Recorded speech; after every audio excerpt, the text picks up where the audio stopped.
Harry Potter and the Philosopher's Stone. J.K. Rowling for Jessica, who loves stories, for Anne, who loved them too, and for Di, who heard this one first. Chapter 1. The Boy Who Lived. Mr. and Mrs. Dursley, of number 4, Privet Drive, were proud to say that they were perfectly normal. Thank you very much. They were the last people you'd expect to be involved in anything strange or mysterious, because they just didn't hold with such nonsense. Mr. Dursley was the director of a firm called Grunnings, which made drills. He was a big, beefy man with hardly any neck, although he did have a very large mustache. Mrs. Dursley was thin and blonde, and had nearly twice the usual amount of neck, which came in very useful as she spent so much of her time craning over garden fences, spying on the neighbors. The Dursleys had a small son called Dudley, and in their opinion, there was no finer boy anywhere. The Dursleys had everything they wanted, but they also had a secret, and their greatest fear was that somebody would discover it. They didn't think they could bear it if anyone found out about the Potters. Mrs. Potter was Mrs. Dursley's sister, but they hadn't met for several years.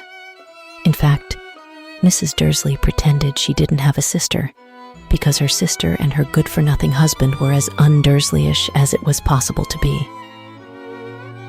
The Dursleys shuddered to think what the neighbors would say if the Potters arrived in the street. The Dursleys knew that the Potters had a small son too, but they had never even seen him. This boy was another good reason for keeping the Potters away. They didn't want Dudley mixing with a child like that. When Mr. and Ms. Dursley woke up on the dull, gray Tuesday our story starts, there was nothing about the cloudy sky outside to suggest that strange and mysterious things would soon be happening all over the country. Mr. Dursley hummed as he picked out his most boring tie for work, and Mrs. Dursley gossiped away happily as she wrestled a screaming Dudley into his high chair. None of them noticed a large tawny owl flutter past the window. At 8:30, Mr. Dursley picked up his briefcase, pecked Mrs. Dursley on the cheek, and tried to kiss Dudley goodbye, but missed because Dudley was now having a tantrum and throwing his cereal at the walls. "Little tyke," chortled Mr. Dursley as he left the house. He got into his car and backed out of number 4's drive. It was on the corner of the street that he noticed the first sign of something peculiar: a cat reading a map. For a second, Mr. Dursley didn't realize what he had seen. Then he jerked his head around to look again. There was a tabby cat standing on the corner of Privet Drive, but there wasn't a map in sight. What could he have been thinking of? It must have been a trick of the light.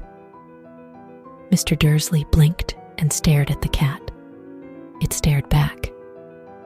As Mr. Dursley drove around the corner and up the road, he watched the cat in his mirror. It was now reading the sign that said Privet Drive. No. Looking at the sign, cats couldn't read maps or signs. Mr. Dursley gave himself a little shake and put the cat out of his mind. As he drove towards the town, he thought of nothing except a large order of drills he was hoping to get that day. But on the edge of town, drills were driven out of his mind by something else. As he sat in the usual morning traffic jam, he couldn't help noticing that there seemed to be a lot of strangely dressed people about. People in cloaks. Mr. Dursley couldn't bear people who dressed in funny clothes, the get-ups you saw on young people.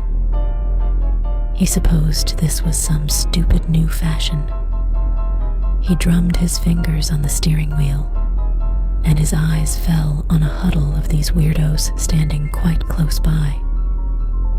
They were whispering excitedly together, Mr. Dursley was enraged to see that a couple of them weren't young at all. Why, that man had to be older than he was, and wearing an emerald green cloak. The nerve of him. But then it struck Mr. Dursley that this was probably some silly stunt. These people were obviously collecting for something. Yes, that would be it. The traffic moved on, and a few minutes later, Mr. Dursley arrived in the Grunnings car park, his mind back on drills. Mr. Dursley always sat with his back to the window in his office on the 9th floor. If he hadn't, he might have found it harder to concentrate on drills that morning. He didn't see the owls swooping past in broad daylight, though people down in the street did. They pointed and gazed, open-mouthed, as owl after owl sped overhead. Most of them had never seen an owl even at nighttime. Mr. Dursley, however, had a perfectly normal, owl-free morning. He yelled at 5 different people. He made several important telephone calls and shouted a bit more. He was in a very good mood until lunchtime, when he thought he'd stretch his legs and walk across the road to buy himself a bun from the baker's opposite. He'd forgotten all about the people in cloaks until he passed a group of them next to the baker's.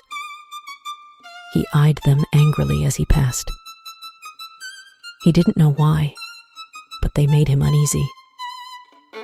This lot were whispering excitedly too, and he couldn't see a single collecting tin. It was on his way back past them, clutching a large donut in a bag, that he caught a few words of what they were saying. The Potters. That's right. That's what I heard. Yes, their son, Harry. Mr. Dursley stopped dead. Fear flooded him. He looked back at the whisperers, as if he wanted to say something to them, but thought better of it. He dashed back across the road, hurried up to his office, snapped at his secretary not to disturb him, seized his telephone, and had almost finished dialing his home number when he changed his mind. He put the receiver back down and stroked his mustache, thinking, no, he was being stupid. Potter wasn't such an unusual name. He was sure there were lots of people called Potter who had a son called Harry. Come to think of it, he wasn't even sure his nephew was called Harry. He'd never even seen the boy. It might have been Harvey or Harold. There was no point in worrying Mrs. Dursley. She always got so upset at any mention of her sister. He didn't blame her if he'd had a sister like that. But all the same, those people in cloaks